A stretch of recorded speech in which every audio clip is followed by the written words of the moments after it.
So back in April earlier this year, I had my first ever motor race in a Mazda MX-5. It was insane and crazy and very overwhelming. And of course that put me on the road to drive the car behind me, Gordy, the Praga. And now we're at Donington once again for the last round of the Brit car season, coming full circle. So a couple of changes for this round that you might already know of. First of all, big Sim Racing GP sticker on the car. Make sure to go and sign up, by the way, and join your favourite communities today. And also, different teammate. Usually I've been racing with Jem the entire season, but this round she's driving on her own in the camo car just next door to us. And my teammate this round is Gordy Much. Now, Gordy, you might know about him. He's been on a couple of my streams in the past. Very, very fast sim racer, but even faster real-life driver. And a pro that I think will help me learn a bit more about this car and how to extract the most out of it. So, really looking forward to driving alongside Gordy and just learning, really. It's been the best part of this year has been getting faster as a real driver. I think Gordy's going to be the person to help me do that. So we've just had practice this morning, as well as a whole bunch of testing yesterday. Of course, usual Brit car format, testing the Friday, racing the Saturday. And found a lot of time in the setup. So the car is feeling really nice, probably the nicest it's felt all season. And the times in practice, I think, reflected that. We're looking pretty quick in practice. So, of course, qualifying in the race, completely different thing. But I'm feeling confident, proper confident. But of course, last time I felt that confident at Orton Park, you know what happened. So, yeah, we're aiming not to do that. So, with a little gap between practice and qualifying, I got the chance to meet some of you guys and talk about the car. It was a ton of fun. Thank you all so much for all coming out and saying hello. And of course, inevitably, I was running late, so I had to literally run to the car to get in for qualifying. And the plan was, whilst qualifying is split, I was only going to do 3 laps because my job was to bed in the new brakes and scrub the shine off the new tyres, basically not do a time lap at all, and then give it to Gordy, because Gordy, being the pro driver, a quicker qualifier, the more time he has to put in a qualifying lap, the better. So it just made sense to do things that way. It was kind of strange though, knowing that this is the last time that I'd be getting into Gordy for qualifying. And it's a little bit of a shame that I wouldn't be out there doing laps myself, because I felt really at ease with the car. All the setup work we had done on the day previous had made the car an absolute joy to drive, and it seemed like a really nice way to cap off an awesome season in Brit car, is to go out there and drive the car in its best form yet. But as I left the pit lane and went to hit the pit limiter did not come off, so I was stuck doing 40 kilometers an hour down the Craner curve, one of the fastest bits of the circuit. You can see in the car shaking my head because I'm thinking, no, not again, please not again, not after Alton Park. Luckily the guys that were well prepared had an extra steering wheel wire at hand, plugged that in, car fired up, steering wheel worked absolutely fine, but it did mean that we lost a little bit of time in qualifying, and we lost a little bit of tyre temp and brake temp as well, which of course was not ideal when passing over to Gordy. But no one told Gordy that though. So red flag just now. Gordy is 2 tenths off pole. I think the time is there. It's just that traffic, of course, around is a big thing. My job was to warm the tyres and bed the brakes, so I didn't reset any laps, but Gordy's doing a fantastic job.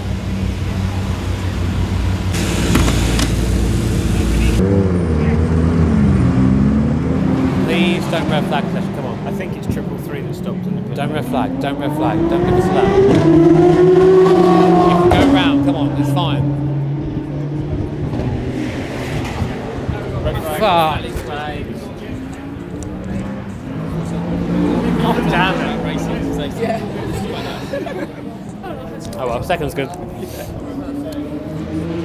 So session over then because of that last red flag, P2. Still amazing, but the thing is the car definitely had the pole in it. But wow, what a different sensation this is. I'm going to be starting the car from bloody second on the grid. Scary. As soon as qualifying ended, the tension started to rise. I was going to be starting for the first time ever on the front row of a Brit car race. No pressure then, yeah?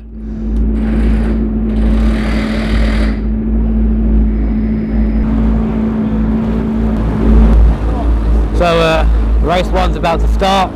I'm starting the car from the front row. First time over on the front row. Got to just focus on having a really good outlap, warming the tyres properly, warming the brakes properly so I can defend and attack if I need to. Really just try and keep the car in this sort of position. Don't mind dropping a place or two. Don't want to go much further back than that. The whole point is giving the car to Gordy in one piece and in a good position. If we can do that, yeah, could be good. We'll see.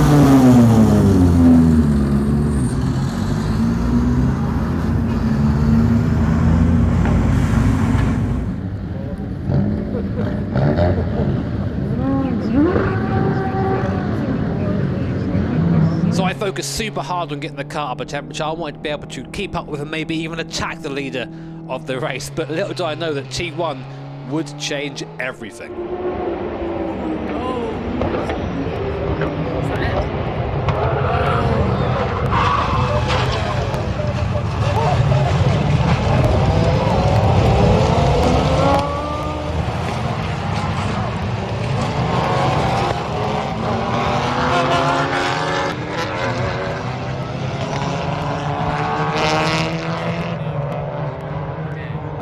So as you can see from the footage, I am forced to take to the gravel to avoid the absolute carnage down at T1. At the time, I had no idea what caused it. I was just happy to get out of it alive. Maybe a little bit of gravel damage to the splitter, but nothing too bad at all. But from this view here on board with Ben, you can see what happened. Ben had an absolutely lightning start, lunges up the inside into second place, but now watch Richard Wells in front of the white car. Just loses a car on his own. Ben as well slides to try and avoid him. Gets collected once and then twice there. Big hit on Ben, which absolutely ruined the car suspension, putting him out of the race. Now we go on board with Charlie Martin directly behind me at the start of the race. Watch me again go off the left-hand side of the track to avoid the spinning wheels. There's Stig as well. Richard Morris gets caught up as well, another championship contending car, so he's damaged. And Charlie manages to come out unscathed and in the lead, so pretty much ideal for Charlie and Jack Fabi. However, things weren't so good for Jem. On board with Jem now, who started a little bit further back, you can see just the carnage there and cars absolutely everywhere. She tries to avoid Richard Morris going slowly on the right here, goes onto the grass, gets back on the throttle there, and the car just starts to spin up. She's a passenger at this point, hits the brakes to try and stop, but to no avail. Then wait for it. Oh, big hit. It still hurts to watch that now. And that hit actually, firstly, of course, put Jem out of the race, and secondly, sent her to the medical centre. Luckily, she was okay, but it's always scary to watch a hit like that, and I'm very glad Jem came out of that okay. Inevitably, the safety car came out. It had to come out and was out for quite some time, and unfortunately, of course, due to having to avoid everything, I went from second overall all the way down to 10th place. So I had it all to do once it went green, and as you can see, the car's now starting back up again as the safety car comes into the pit lane. I'm absolutely glued to the back of the McLaren and determined to make up as many places as possible before I hand over to Gordy. Now, unfortunately, we don't have any onboard footage of my stint at all, which is a real shame, apart from the camera looking back at me. But as we go now down to the Fog DS, you can see a flash of light there in the mirror. That's me and Goldie, just determined to make up as many places as possible. And here on Charlie Martin, we go down to the chicane. I have to make a move as quick as I can. I do. Charlie gives me the room, and up we go then in pursuit of the rest of the Praga. Here's what that move looked like from the outside. You can see just how far back I am on the leaders, which is a real shame given how we started. But all I could do now was press on, do the best I could, and make up as many places as possible. And by the time it came round to pit, I had gone from 10th place, I believe, back to 7th and 3rd in the Praga standings.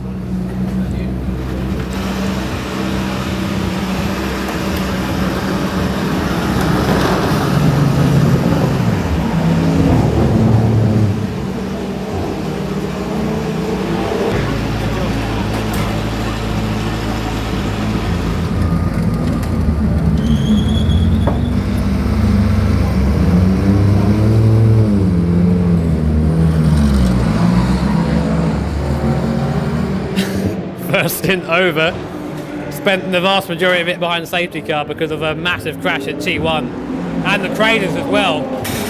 Just basically had Richard in the white car spin in front of me, and I had nowhere to go but the gravel. Luckily I just kept it rolling, kept it moving, it didn't stall, it didn't get stuck, that's good. But there are about 3 or 4 cars out of the race, and we're currently 3rd place, and we're about 20 seconds down on the leader, but Gordy has taken chunks and chunks out of them each time. I'm not sure what the gap is now, but last time we checked it was 3 seconds up on the leader's lap time.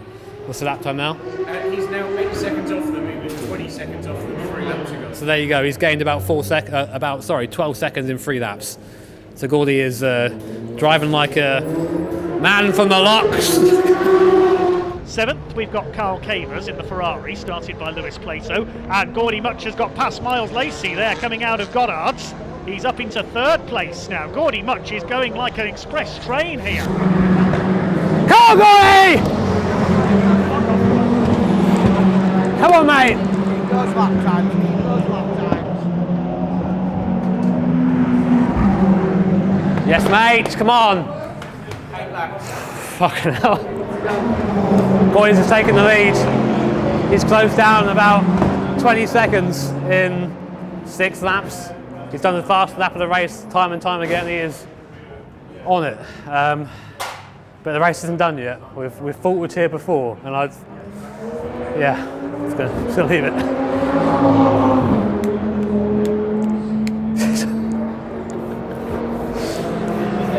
Yeah. Got the Ferrari, but look at this.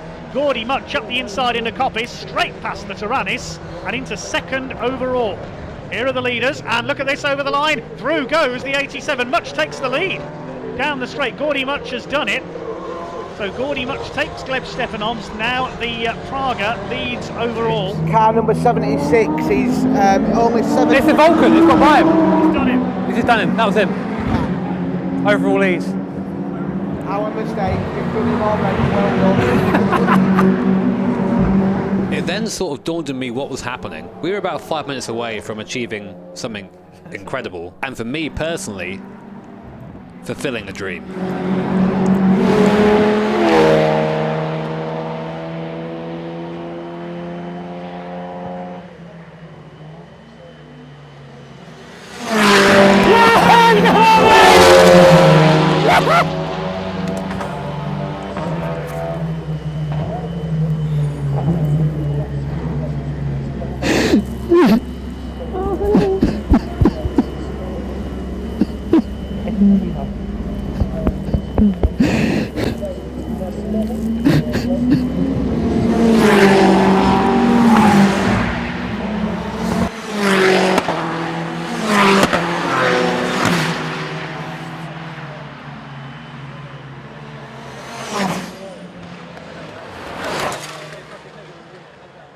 Since I was a kid, I've dreamed about this moment. It was one thing getting to race a car.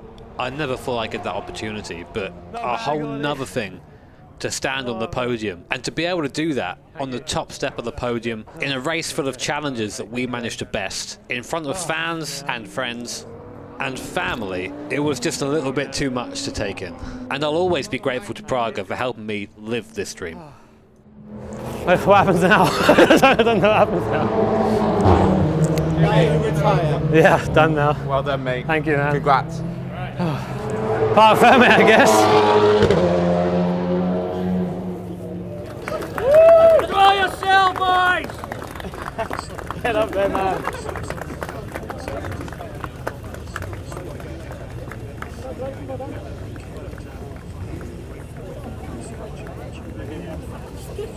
Smile.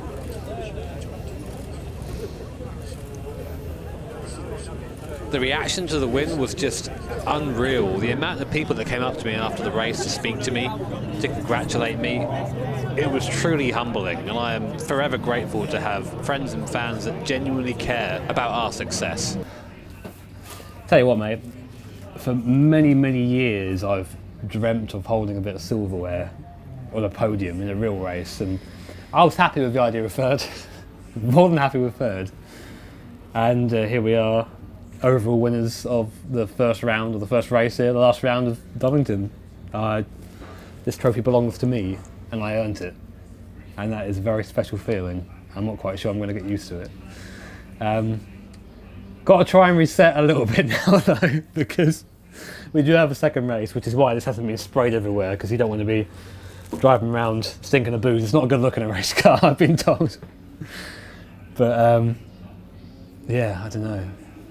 It's just, this is a lifelong aspiration achieved. So I'm going to just let it sink in for a bit, I think, and sit down and try and get back into headspace for race 2. And just like that, race 1's forgotten about. We're back in the car for race 2 now. Slightly shortened race due to an issue earlier on with one of the minis having a crash on the support races. But the plan's the same. Go out there, get a good start, give it to Gordy, and see how we do. And the pressure feels like it's off now, but still going to give it everything.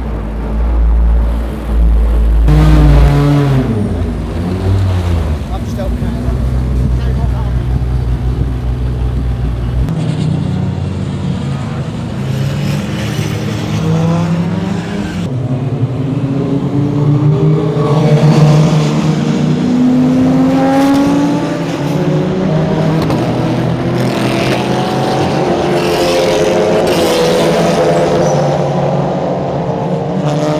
again, there's the green flag, and away we go, racing into the night here at Donington Park. We're back underway, down into Redgate corner for the first time. Richard Wells leads Jimmy Broadbent into the first corner, and Broadbent and Gordy Much take their second win of the day. They'll have a few seconds extra, remember, to serve at their pit stop.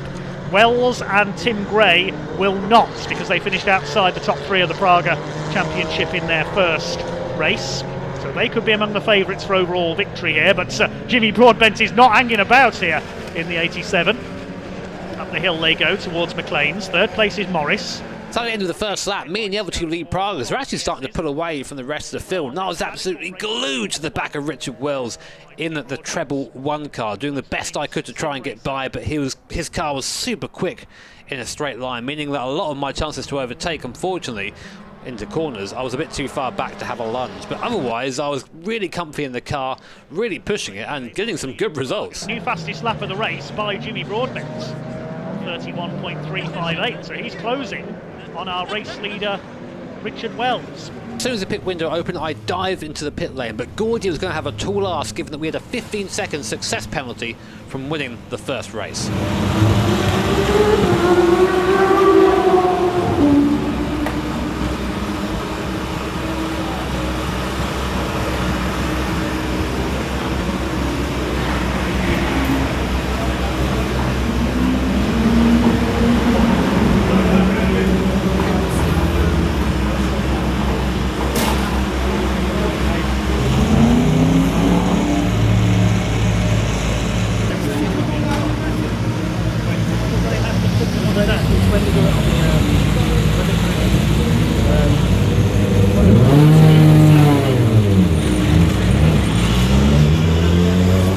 Done my last stint of the Brit car season, which think that actually, and it actually went really well. Started second, stayed second, was harrying leader the entire time through, was keeping the chippy car, we call it, the Vesemel and Morris car behind me.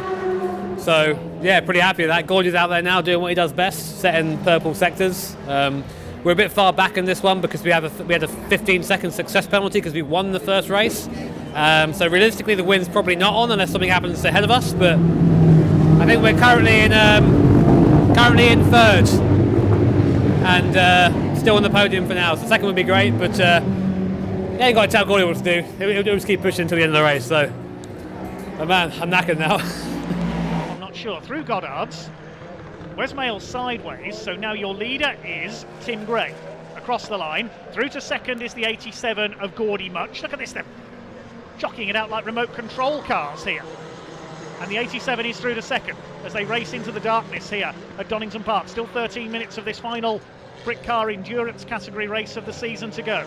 Gordy's performance in race 2 was just unreal. Not only did he manage to claw back a 15-second deficit, he caught and passed second place and was now harrying the leader, the treble one car. Right on, there are the leaders, and the 87 has taken the lead.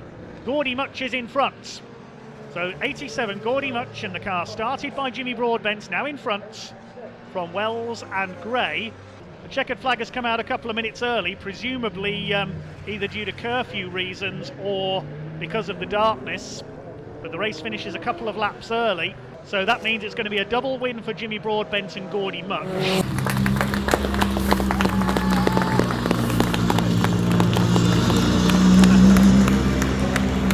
Sim Racing GP, do you want to your favourite community now?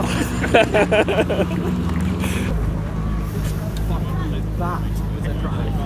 Fucking hell. I was on the limit every lap. Like, I mean, I was on the limit. Like, on the limit. And the move that I done on Tim was, I like fully sent it to the Oh my god, I hope they showed it on the TV. The move was unbelievable. Yeah. Like, because like I sent it into the hairpin and it ripped it out. Fucking unit, mate. Well done. That was way better than the first race.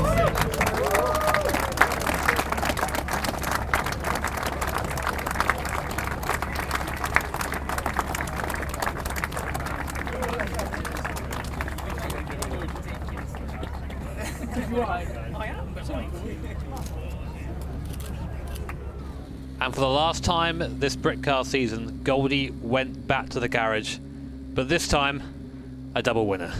I think it's fair to say it's been a pretty damn good Brit car weekend. Thanks you only a little bit to Gordy.